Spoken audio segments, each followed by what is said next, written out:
Before I came to live in North America, I worked with the BBC in London, and I discovered one day that we were going to have this opportunity to do something fairly spectacular.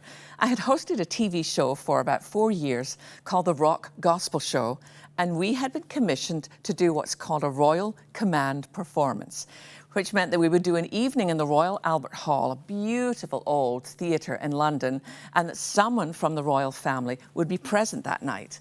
I discovered it was going to be Princess Anne.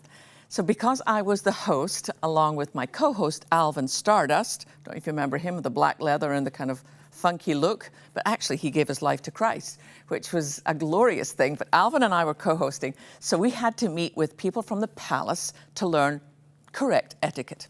So we were told if the Queen by any chance came that night, then we don't talk first. We wait until she speaks, and the first time that she speaks, we call her Your Majesty, and after that, we say, ma'am. But if it was Princess Anne, then the first time she addresses us, we call her Your Royal Highness, and after that, you say, ma'am. Well, I rehearsed at home. I rehearsed my curtsy. I rehearsed every single thing. I was so excited. Well, the evening was a wonderful success, and then we were backstage waiting to greet the royal party. And when Princess Anne came in, she had a beautiful evening gown on and one of the royal tiaras and just dripping with jewels. And as she's coming in, I suddenly think, what do I call her?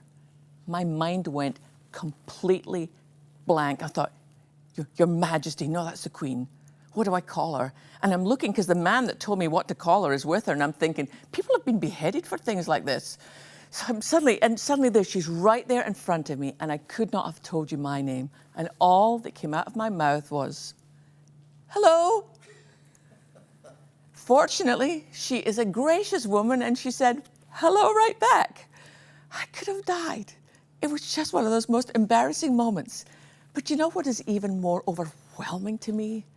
Do you know that you and I, as followers of Jesus Christ, do you know that you and I are invited into the royal throne room of heaven? We don't have to meet with a palace official. We don't have to learn the right words to say or the right way to curtsy.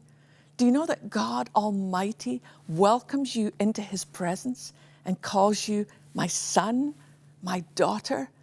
When you remember who you actually are, it's not just that you're Sam's wife or Fred's mother or any of that stuff. Your eternal identity is a daughter, a son of the Most High God. That's quite a welcome waiting for you every time you enter his presence.